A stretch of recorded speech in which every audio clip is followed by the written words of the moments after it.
Hey, computer application students, this is Mr. Crivellari, and we're going to take a look at Project 2.5, Monthly Blog Traffic. Today, your job is to create and format a monthly blog traffic spreadsheet that organizes the blog traffic and email subscription data. In addition, you're going to be creating something called a line chart to visually illustrate the data changes over the course of the year. It's going to use a lot of skills we've built up so far, like formatting text, aligning text, using autofill, creating line. Some new things will be creating the line charts. Minimum and maximum functions, hey, that's something that we covered last class. All right, let's take a look at what we got here.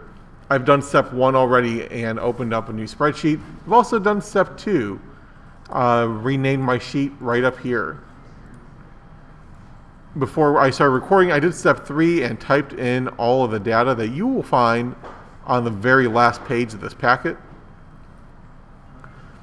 Now it's time for step 4. Format the text in cell A1 as font size 14 and bold.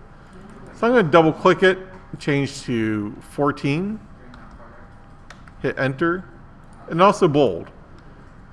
If I need to change the text, maybe I misspelled something, you can see that B1 and C1 won't let me click anything. That's because all my text is in cell A1. Now if I want to change spellings, I have to type it right up there in the formula bar. All right, step 5, format the text in cells A3 through C3 as bold. Here's A3 to C3. It is bold. Next up, we're asked to center align columns B and C. I'm going to highlight the 2 of those, and I'm going to go to my alignment options and hit center. Things have gone cutting off a little here, but we'll address that in a moment.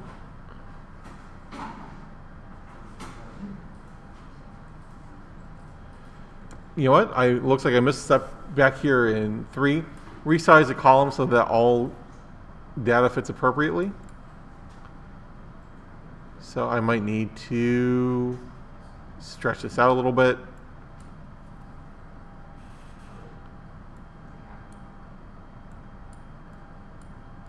And there we go. Stretch that out.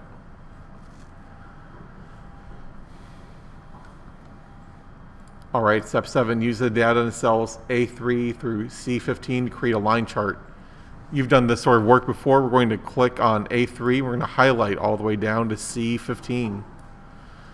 Next up, we're going to go to Insert Chart. Under chart type, we could choose what we want to click. I am looking for a line chart, and when I hold over this, we can see the line show up.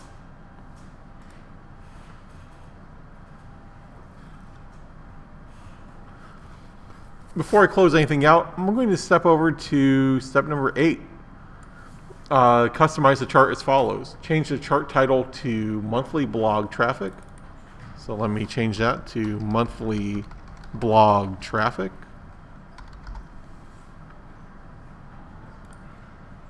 In the legend, change the font size to 11.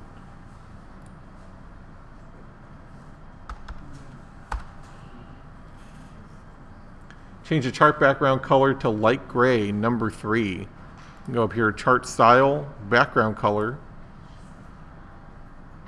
gray, light gray, number 2, light gray, number 3. Remove the horizontal axis title.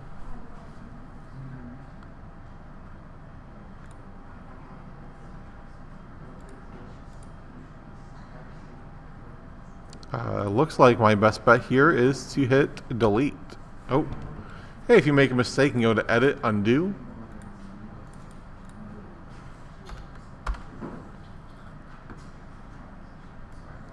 Step 8E, for all lines of data, change the line thickness to 4 pixels and the point size to 7 pixels.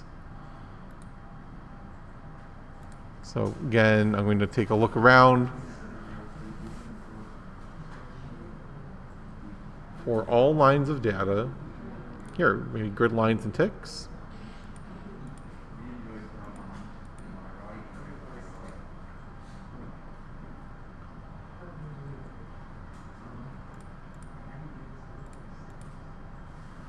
Here we go. It was under series.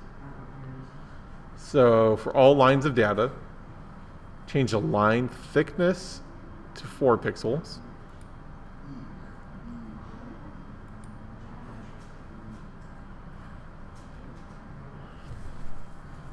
And change the point size to 7 pixels. So let's take a look around, see if we can find point size or something equivalent to it. Point shape, here we go, point size, 7 pixels.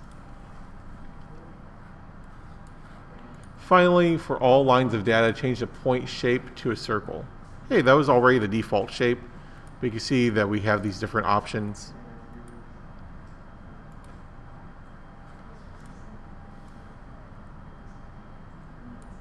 All right, step 9 says to insert the chart into the spreadsheet and then move it to its own sheet. Making a new sheet within a document is not something we've done yet. I'm going to click the plus sign to add a sheet. You can see I can switch back and forth here along the bottom. Next, I'm going to click my chart and go up to Edit, Cut. Oh.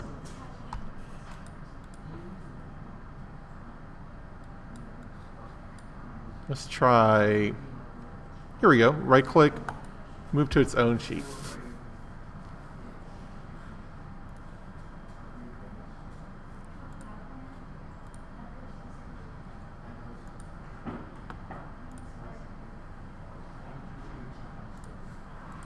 Rename the new sheet to chart. So I'm going to click down here and call it chart.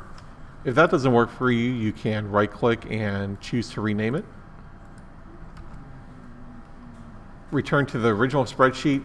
In cell B18, key in a formula or use max to find the largest number of visitors. So that's going to be in B18. I'm going to hit max. Highlight all the numbers of visitors and close it out. And I can see up here that I do have a formula that's appeared. In B19, I'm asked to use the minimum function for the lowest number of visitors. Equal sign, MIN, open parentheses. There we go.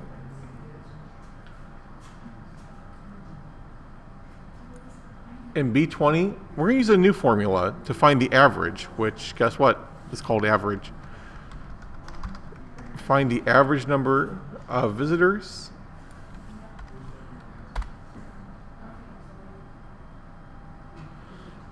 In step 15, we're asked to format the cell B20, which is right here, to have 0 decimal places. So I'm going to click up here to decrease the decimal places.